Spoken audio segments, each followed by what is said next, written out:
Bangladesh Austria সমিতির স্বাধীনতা দিবস এবং বর্ষবরণ উপলক্ষে আজকের এই অনুষ্ঠান আমাকে আজকে সভাপতিত্ব করতে হয়েছে। আজকে আমাদের সংগঠনের সভাপতি অক্লান্ত পরিশ্রম করেছেন এবং ওনার এমন একটি জরুরি কাজ যে উনি 2টা পর্যন্ত কাজগুলো কমপ্লিট করে দিয়ে আজকে উনি মহতী সভায় অংশগ্রহণ করতে পারেনি এবং এই মহান দায়িত্ব আমার উপর অর্পণ করেছে। আমি কার্যকরী পরিষদের পক্ষ থেকে আজকে এই সোহাগ সাহেবের জন্য একটি চেয়ার আমি খালি রেখেছি, আমার পাশের চেয়ারটা, ওনাকে সম্মান জানানোর জন্য। কেন সম্মান জানানোর জন্য? যে উনি সভাপতি, এই অনুষ্ঠান কেন সবগুলো প্রোগ্রামই উনি চেষ্টা করেছেন এবং ভালো কিছু করার জন্য। আজকে মহান স্বাধীনতা দিবস অনুষ্ঠান করতে গিয়ে আমি বিশেষভাবে স্মরণ করছি জাতির পিতা বঙ্গবন্ধু শেখ মুজিবুর রহমানকে, আরো স্মরণ করছি এই যুদ্ধে যারা শহীদ হয়েছেন, এই মুক্তিযুদ্ধে যারা শহীদ হয়েছেন তাদের আত্মার মাগফিরাত কামনা করছি এবং দলবদ নির্বিশেষে যারা শহীদ হয়েছেন তাদেরকে আত্মার মাগফিরাত কামনা করছি।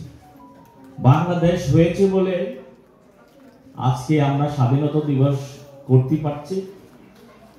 এই জন্য এই প্রবাসে বসে আমরা স্বাধীনতা দিবস অনুষ্ঠান করার চিন্তা করেছি। আমরা এই স্বাধীনতা দিবস অনুষ্ঠানটা রোজার জন্য ঈদের পরে পদক্ষেপ নিয়েছিলাম।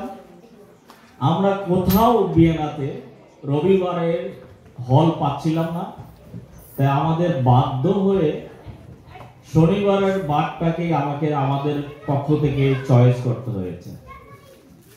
আমি স্মরণ করছি পূর্বের যারা সভাপতি সেক্রেটারি ছিল, লন্ডনে চলে গেছেন রিপন ভাইকে, লন্ডনে চলে গেছেন সাংবাবু ভাইকে, ভিয়েনায় আছেন নেয়ামুল বশির সাহেবের থাকার কথা ছিল, দুর্ভাগ্যজনক ওনা একটা লোকাল নিয়েছিলেন গত সপ্তাহে, এই লোকালের দেখাশোনা করতে গিয়ে ওনারা আজকে সময় দিতে পারেননি। স্মরণ করছি মাসুদ সাহেবকে, যারা কার্যকরী পরিষদকে দূর থেকে সহযোগিতা করছেন। ওনার সহধর্মিণী কালকে হাসপাতাল ভর্তি হবেন, গত রাত্রে 2টায় উনি খবর পেয়েছেন ওনার আম্মা বাংলাদেশে ব্রেন স্ট্রোক করেছে। সারাদিন এই পর্যায়ে উনি আছেন, আমাকে সকালে জানালেন। আমার ওয়াইফ মিসেস মাসুদ সাহেবের সাথে কথা বলেছেন, সৌজন্য কথাবার্তা বলেছেন, সেই জন্য আসতে পারেন।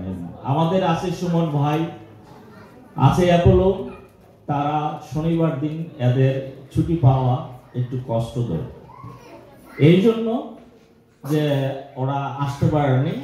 আর আমরা চেষ্টা করেছি এই অনুষ্ঠানকে সাকসেসফুল করার জন্য, আমরা অনেক চেষ্টা করেছি।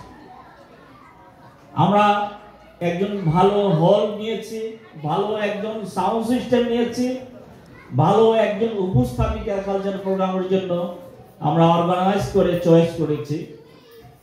আমাদের প্রস্তুতিটা সম্পূর্ণ 100% ছিল। বিদেশে বাড়িতে প্রোগ্রাম করতে গেলে অনেক কষ্ট করতে হয়। যারা প্রোগ্রাম করে, যারা অর্গানাইজ করে, তারা জানে যে প্রোগ্রামের কতটুকু কষ্টকর। এই জায়গায় আমাদের যারা দেখছেন স্টেজে উঠছে, তারা 2:30 বাজে হলে আসছে এবং কি করে সুন্দর করা যায় কিংবা কি করে ভালো কিছু করা যায় এই নিয়ে চিন্তা কাজ করেছেন।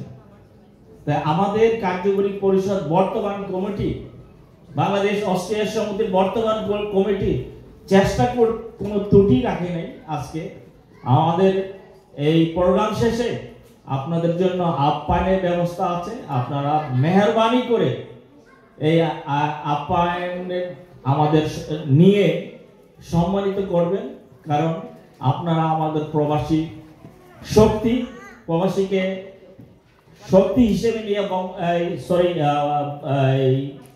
এই বাংলাদেশ অস্ট্রিয়া সমিতি গ্রহণ করছে, প্রোগ্রামগুলি করছে। আমি একটু বলে যেতে চাই, পূর্ব বক্তারা বলেছেন যে প্রোগ্রাম কেন দেরি হলো। আগামী সোমবার বাংলাদেশ এমবিসি পয়লা বৈশাখে অনুষ্ঠান করবে। এটা কিন্তু উইকেন্ডে না, স্যাটারডে সানডে না, মানডেতে আর প্রোগ্রাম করতেছে। জাতিসংঘের অফিস কিন্তু খোলা, বাইরে স্কুলের ছেলে মেয়েদের স্কুল বন্ধ। আগামী 1 তারিখ বেলজিয়াম এমবেসি এবং বাংলাদেশ এমবেসি বেলজিয়াম, এই বেলজিয়াম এমবেসি বাংলাদেশের স্টাইলে মঙ্গল শোভাযাত্রা ওনার বাসায় বড় প্রোগ্রাম করে আগামী 1 তারিখে প্রোগ্রাম হবে, এই 1 জুন। তাই আমাদের প্রবাসে একটু নিয়ম কারণ থাকতে পারে, আমাদের একটু দেরি হতে পারে, কিন্তু আমরা কিন্তু চেষ্টা করছি সব অনুষ্ঠানগুলি করার জন্য এবং সবাইকে নিয়ে করার জন্য। আমি যে সব নামগুলো বললাম তারা চলে গেছেন এই অস্ট্রিয়া থেকে, কিন্তু আমরা এই পরিষদ ওনাদের কিন্তু ভুলি নেই। তা ওনাদের স্মরণ করি, ওনাদের আজীবন স্মরণ করবো। তারা সমাজের জন্য অনেক কিছু করে গেছেন। যেমন আমার ভাই শাহ মোহাম্মদ ফরাদ সাহেব এই সমিতির জন্য নিবেদিত প্রাণ ছিলেন। এই সমিতি উনি যত কিছু হোক, অসুস্থ থাকুক, শাহ মোহাম্মদ ফরাদ ভাই এই অনুষ্ঠানে জেনারেল মিটিং থেকে শুরু করে সবগুলি প্রোগ্রামে উনি প্রথম আসতেন এবং অনুষ্ঠান শেষ করে যেতেন। আমরা এই পরিষদের পক্ষ থেকে, অডিয়েন্সের পক্ষ থেকে ওনার আত্মার মাগফিরাত কামনা করছি। আল্লাহ যেন ওনার কবর আযাব থেকে শুরু করে আল্লাহ যেন বেহেশত নসিব দান করে, এই দোয়া করছি।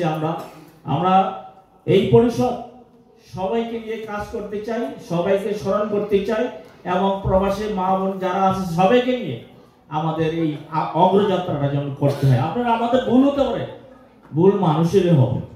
তাই আমাদের অর্গানাইজ অনেক ভালো আছে, আপনারা ধৈর্য সহকারে বসেন। আমাদের সাংস্কৃতিক অনুষ্ঠান আছে এবং আবারও বলছি আপনাদের আপ্যায়নের ব্যবস্থা আছে। সবকিছু করে আমরা আগামী এখন থেকে 10 মিনিটের মধ্যে আমাদের সেটআপ চেঞ্জ হবে, কালচারাল অনুষ্ঠান ডাইরেক্ট শুরু হবে। আপনার ধৈর্য সাহেবের বসেন। সবাইকে সমিতির পক্ষ থেকে, কার্যকরী পরিষদের পক্ষ থেকে এবং সোহাগ সাহেবের পক্ষ থেকে আমি ধন্যবাদ জানাচ্ছি। যারা আপনারা কষ্ট করে আসছেন, বসেন, আমাদের জন্য ভালো কিছু ব্যবস্থা আছে। ধন্যবাদ সবাইকে।